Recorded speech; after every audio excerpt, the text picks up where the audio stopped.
Ciao, sono Franco Morbidelli, pilota MotoGP. Hi guys, Jack Miller, MotoGP rider for Ducati Factory Team. Hola, soy Joan Mir, piloto de MotoGP. Now I'm at home on my couch. I'm in Qatar at the moment, here for the first test and getting ready for the first race here. In Andorra. Favorite number 21. Number one, of course, it's the favorite number, but if I can't have number one, then number 43. 36. Green. Black. Yellow. The mental side right before the physical side. But it's more important to be in a good mental shape than a physical shape. Probably the physical condition is definitely one of the most important things to prepare. But also the mental condition, you need to be in the right state of mind to ride these motorcycles to the full potential. Dirt track. Just taking the plane and going to the race. All that process makes me go in a race mode. When I'm doing the race, I'm just thinking about things that concern about racing. So trying to ride as good as I can, trying to set up the bike as well as I can. So I try to just think about racing stuff when I'm at racing. I know it's difficult and there are things that get involved, but mostly I think about racing. It's a general build-up, of excitement, which starts on the Thursday before the race, doing the pre-events and everything like this, doing the press. And then when you get the chance to do the practices and step by step, you get yourself more and more in the race mode, and then after the warm-up, you are more or less ready to go. You're full of adrenaline. You're counting down till the time that the lights go out. The majority of the time you ride off instinct, but also you think about, you're constantly thinking about the tires, about how you are riding the bike, if it's in a productive way for the tires to make them last to the end of the race. Also thinking about the maps, if you're able to go to a softer map, maybe to save something for the end of the race. There's a lot of different things that go through your mind. It's hard to exactly explain because immediately when the race is done, you a little bit forget about what you were thinking. But definitely, you are making thought-out decisions throughout the race, when to pass, if to pass now, watching the guys in front, if they are moving forward or not. Trying to beat the one that I have in front. Yes, I think definitely yes. When you feel safe and well protected, you automatically push yourself more to the limit, and automatically you try to push the limit and see where it is. So it's easier because you have this reflex that when you crash you're safe, or when you crash you're more safe. So safety, it's a factor in the rider's mind. Yeah, for sure. Nowadays, year by year, the safety is our leathers are getting better. The safety, in the sport is becoming better and better. With the introduction of the airbag, 5 years or 6 years ago, it's made a massive improvement. In terms of how much risk you're allowed to take throughout most of the weekend, over the free practices and qualifying, in order to, that you have a little bit extra protection. If you have a crash or something like this, that you still be able to race. Unconsciously, yes. I love the air technology. I started using it 2015 now. I cannot ride without it anymore. After using it, I don't think I would. Because once you understand how the system is working, how much protection it actually offers you, especially over the shoulders, which used to be a very common injury with the collarbone or the shoulder in MotoGP, and now it's almost eliminated. So for sure, I don't want to go back to the days where you have a small crash and immediately you have a broken collarbone. So I'm enjoying a lot more with the DF. No, I will not race without it. It's something that I started with and I want to keep it. It's here in my village, in Tavuglia, Babbuce, my two small home villages where I have all my friends and all my people. I feel home right here. Home for me is Australia for sure. On my farm, enjoying being nice and quiet. That's definitely like home for me. If I have to say one place, in summer Mallorca and in winter Andorra. I would like to be a high-level bartender at high-level parties. Not high-level parties, just fun parties. I don't know, something to do with I'm sure with trucks and probably a diesel fitter or something like that. So my father does a lot of stuff with trucks, with drill rigs, majority of the time. So I would like to say that I'd probably be working in the drilling industry, mining industry. Never think about it. Never. If the race went bad, I try to study. If the race went good, I just try to enjoy. Depends on the race, how the race is going. Many of the times, if I've had a really good race, I can't wait to watch it back and understand what I did, what I can do better for next time. And other times, you don't really want to ever have a look at it. You want to try and forget about what happened. But for sure, you try and study, whether it be the day after or throughout the week before the next race. Try and study and understand what you need to improve. Just chill. Just try to be relaxed. The homework is done, so trying to be relaxed. Yes. Pa! Oh,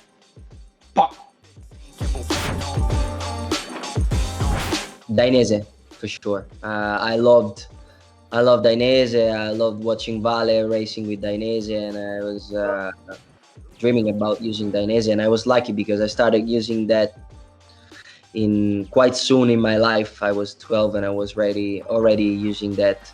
So I've been quite lucky in my career. I really liked Vale's Peace and Love suit that I think he used in Valencia or Mugello. I don't remember. Mugello was the Hawaiian one, which it was great. The Hawaiian one, all white and blue with all the flowers and things. It was great. But also the Peace and Love one. I'm in doubt between these two. I grew up watching guys like Troy Bayliss, who was one of my biggest heroes. And when he was in the Ducati, wearing the Dainese leather suit was like a dream for me. And then, of course, Rossi. Everyone was a fan of Rossi. So, for me, to have the Dainese logo, like it has been for so many years on the stretch panel on the back was always a dream. And, when I grew up riding with a lot lower brand leather suits, you would look and just dream that one day I could wear one of these things because they just look so fantastic, so comfortable, and my dream came true. Dainese, the one of Valentino, yeah. I'm really calm. I can focus really well on setting up the bike well with my team, and I'm quite calm also during the race. I can be aggressive, but in a really calm way, an easy way. I don't know how to explain. So there is always room for improvement. Like qualifying, I think qualifying is not my forte. I can be stronger in qualifying. I need to be stronger. I think my best quality would be that I can adapt to most situations quite easily. I am kind of free. I don't overthink things. I can just get on with the job, let's say.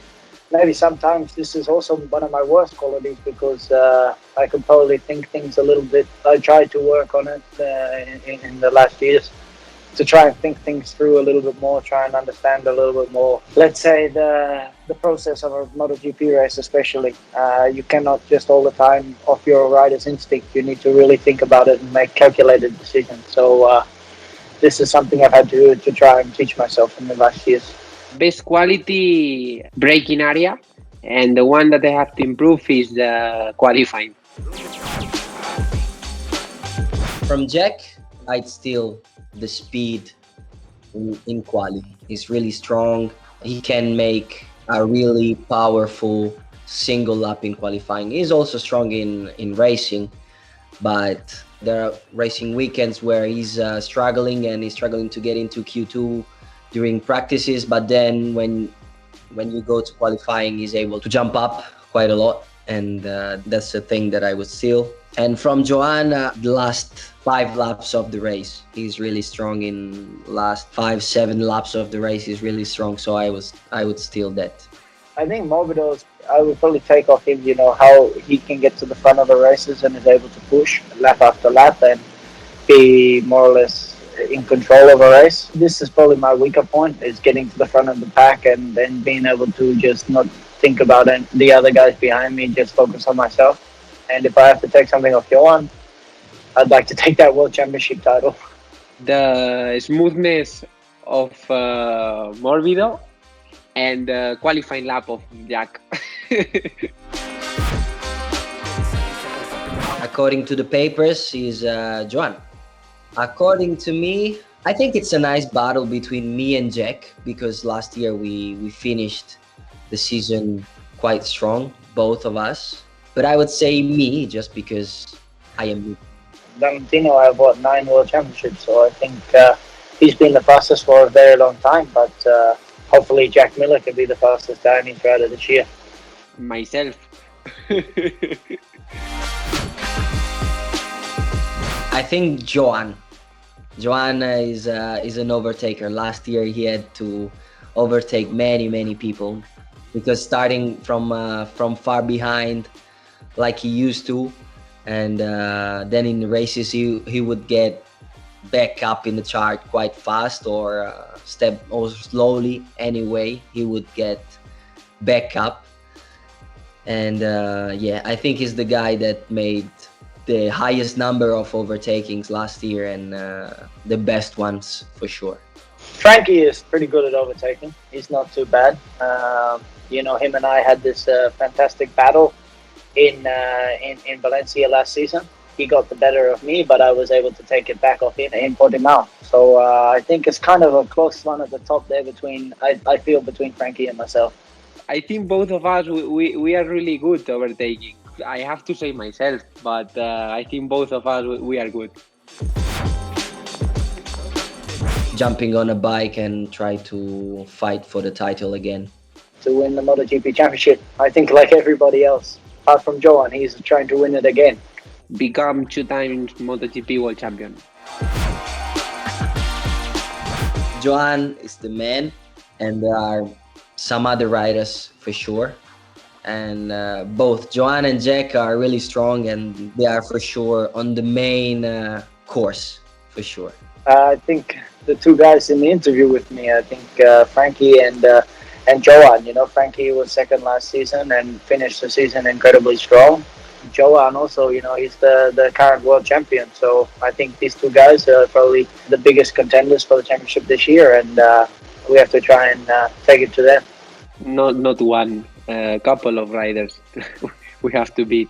At the moment, myself.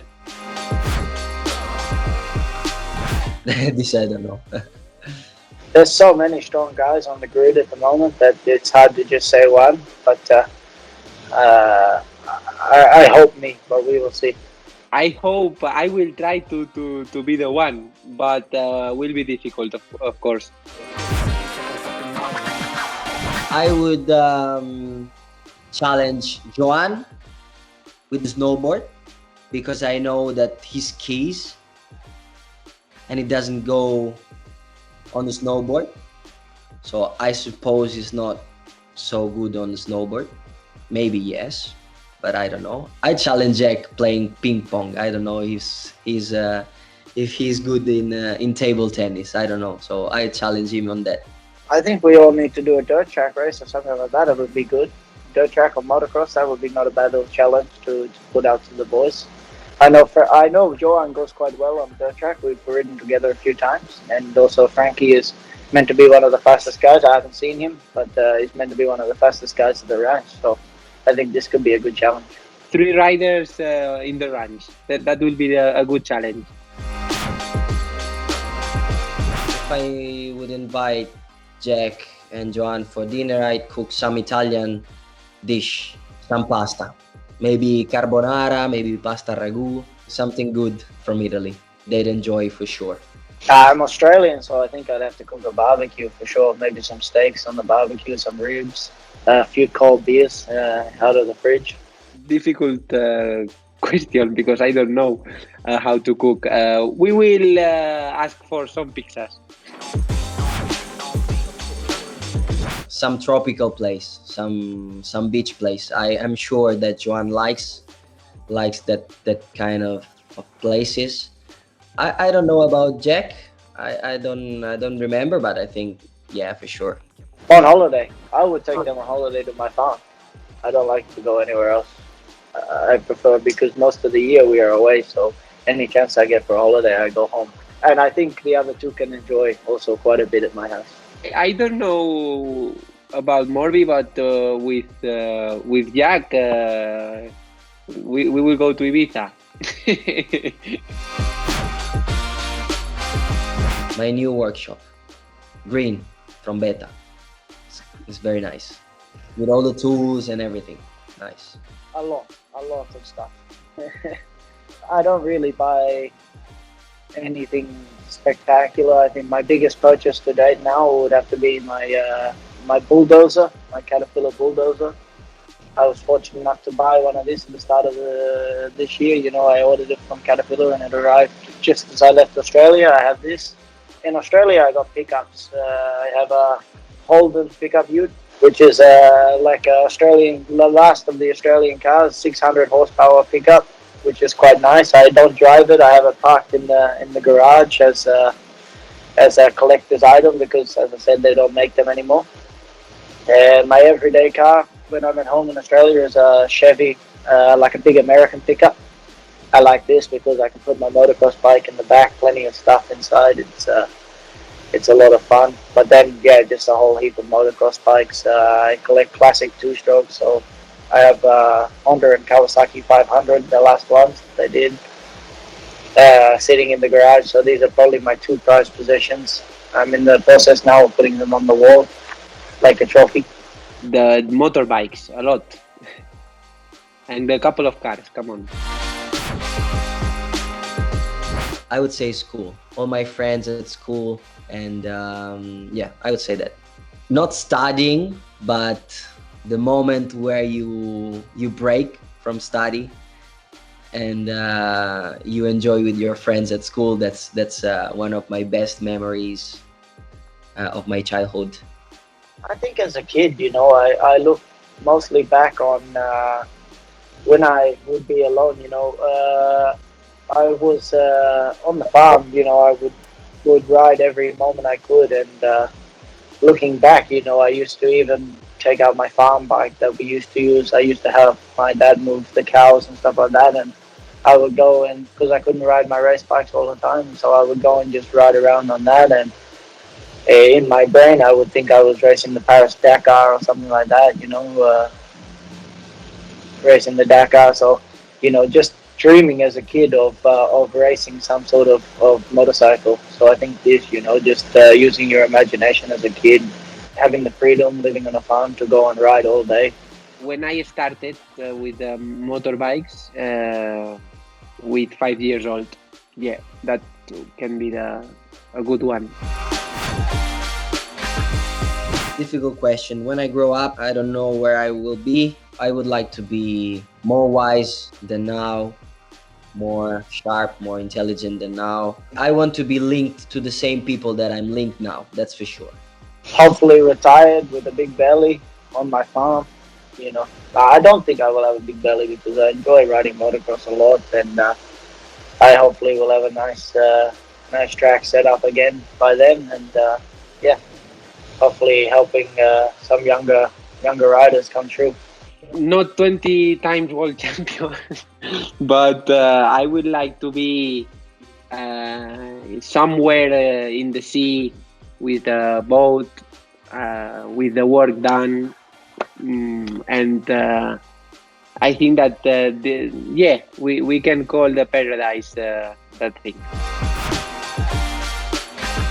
To lose everything, in different ways. It can be in different ways, but to lose the people that I know, my friends, to lose my sport, I think it's one of the biggest fear of everybody, to lose the things that you like and that you love.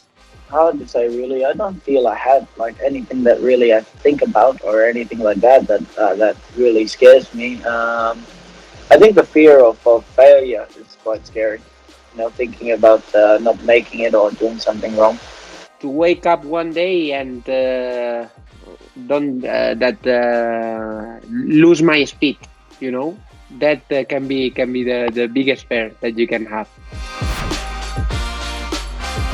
Yeah, I do feel, and I am scared before jumping on a bike, but when you jump on a bike, everything fades away, luckily. Not really, not really. Especially when I'm in control. I'm not a good. Actually, that's probably a better fear. I'm not a good passenger. I don't like being not in control. So I think that's probably my biggest fear is not being in control. Never, because I'm protected by the Inisi and the AGV. In Valencia, I was really happy, of course, because I won, and that was an overwhelming feeling. And in Portimao, I was really happy as well because I managed to get the second position in the championship. Something was burning inside me after Portimao. I was still happy because it was Jack, and he made a nice move at the end, and it was still him making a nice move and protecting very well. It was nice anyway to finish the last two races with 1-0 after Valencia and 1-1 after Portimao. So it was right. To lose the battle in Portimao was right. So we were even. Yeah, I think the battles with Frankie were unreal. You know, whenever you get into this kind of a dogfight on a bike, it's especially on these bikes. You know, of course you always want to win the fight, but doesn't matter the outcome. Really, you gave everything. You put everything you had into the race, and when you both can come home safe, it's always nice. A nice feeling inside. You know, it's a lot better than when you're in the front by 10 seconds. You know, it's you get this sense of satisfaction like that. After it, you say that was a race. You know, you really enjoy it, and I think for the fans as well, they really enjoy it. So, Frankie, are you ready for some more fights this year or what? Yes, I'm ready. I'm ready, Jack. I'm ready. How do you manage your craziness on track? I don't know, to be honest. I just do what feels natural, I guess you could say. Yeah, and try not to think too much. I would ask Jack. It's not a hard question, but I would ask you how it feels to be away from home all this time. I don't know how it feels. You tell me. Yeah, it's difficult sometimes, but I've been doing it now many years. For sure, in the beginning it was more strange, but yeah, now it kind of feels more normal. You become used to it, and it makes me enjoy when I go back to Australia even more. So, Johan, I would like to know, how did you find the consistency to win last year? Because I would like to have that as well this year. Having a great breakfast in the morning. Hey Jack, what happened in one dirt track training with one camera guy? You know exactly what happened. I say to you, we needed to scare them, but yeah, I got a little bit too close. I probably pulled it up about that much, as you know. But you need to. I have to pretend like at least I had everything under control. I was trying to touch the handlebar and maybe got a little bit too close to the ground. Why did you stop going with the skateboard? I tried when I was young to practice a little bit with the skateboard, but I was not really good. And I think that the motorbike, I was a little bit better in that time. Bye, Johan. See you soon. Bye, Jack. See you soon as well. See you at testing. And ciao, guys. Ciao, Dainese. Ciao to all the Dainese fans. Ciao to all the fans of MotoGP. See you soon as well. So thank you everybody, all the Dainese fans for tuning in for this. Thank you to Frankie. Thank you to Joa. It's been awesome, and hopefully we can do it again soon. Ciao, ciao a tutti, grazie.